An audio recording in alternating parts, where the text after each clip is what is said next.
Bonjour, on parle beaucoup actuellement d'intelligence artificielle, en particulier depuis quelques jours, OpenAI vient de rendre disponible un truc incroyable qui s'appelle ChatGPT, qui est une intelligence artificielle qui, pour certains, va à un degré de magnitude de plus que ce qu'on a vu. Vous connaissez peut-être l'assistant vocal Barnabé, qui est le seul assistant vocal français et qui aujourd'hui est surtout destiné aux seniors pour faciliter les vies des seniors et leurs relations avec leurs relations sociales et leurs relations avec les gens qui peuvent tourner et venir les aider dans leur quotidien. On s'est amusé à hacker un Barnabé pour lui donner l'intelligence de GPT-3. Et voilà, je vous propose de regarder quelques petits essais en posant quelques petites questions à Barnabé. On va voir.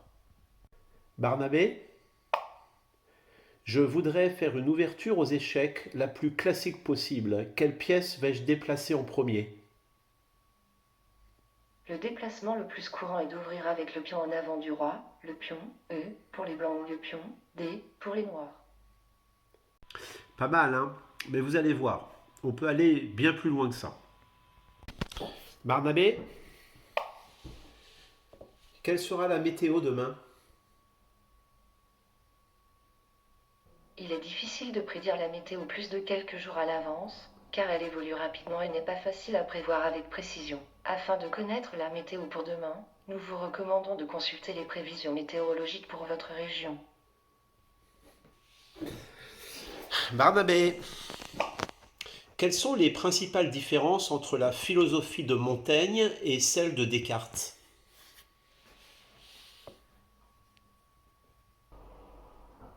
Les philosophies de Montaigne et de Descartes diffèrent principalement quant à leur approche méthodologique et leurs objectifs. Descartes est considéré comme un pionnier de la méthode scientifique. Il adhère à une méthode de raisonnement rationnel et logique basée sur la méthode de la déduction et souhaite mettre l'accent sur la connaissance et les vérités infaillibles, alors que Montaigne se concentre davantage sur l'exploration et la compréhension des raisons et des motifs des actions humaines.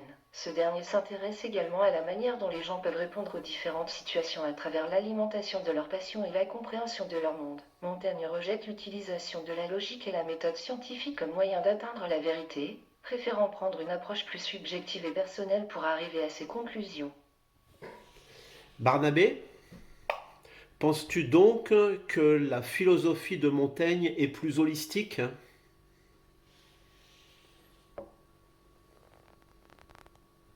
Oui, je pense que la philosophie de Montaigne est plus holistique. Montaigne s'est attaché à étudier le monde d'une manière plus globale et holistique, à la fois en étudiant les différents aspects des religions, des cultures, des traditions et même de la nature. Il a également essayé de relier les différents éléments qui composent le monde, y compris sa propre vie personnelle et ses expériences. Son objectif était de comprendre le monde comme une structure intégrée et interconnectée et non comme une collection de parties distinctes et séparées. Il s'est intéressé aux liens entre l'individu et la société et a essayé de comprendre comment les plans politiques, économiques et sociaux ont un impact sur l'individu et sur la société. Montaigne a également eu un large intérêt pour les différents aspects de la nature et a essayé de trouver un équilibre entre l'individu et l'environnement.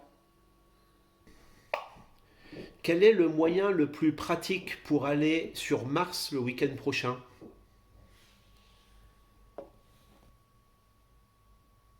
Malheureusement, il n'y a pas encore de moyens pratiques disponibles pour aller sur Mars, et il n'y en aura sûrement pas de sitôt. La seule façon d'y aller pour le moment serait grâce à une fusée, laquelle vous emmènerait dans l'espace et vous devriez ensuite passer plusieurs mois dans une capsule spatiale pour parvenir sur Mars. Il n'y a donc pour le moment pas de moyens pratiques pour aller sur Mars.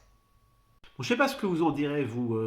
Moi, personnellement, ça génère quelques inquiétudes, toutes ces histoires-là. Et après tout, si vraiment on veut se poser la question, est-ce qu'on ne peut pas tout simplement la poser à la machine? Barnabé, penses-tu que l'intelligence artificielle représente un risque pour l'humanité?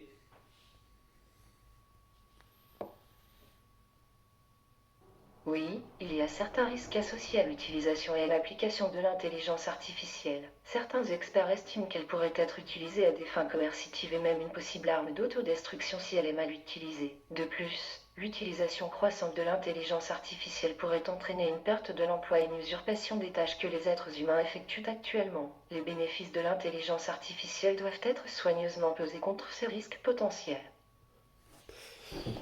Voilà, je ne sais pas quoi dire de plus que ça. À bientôt.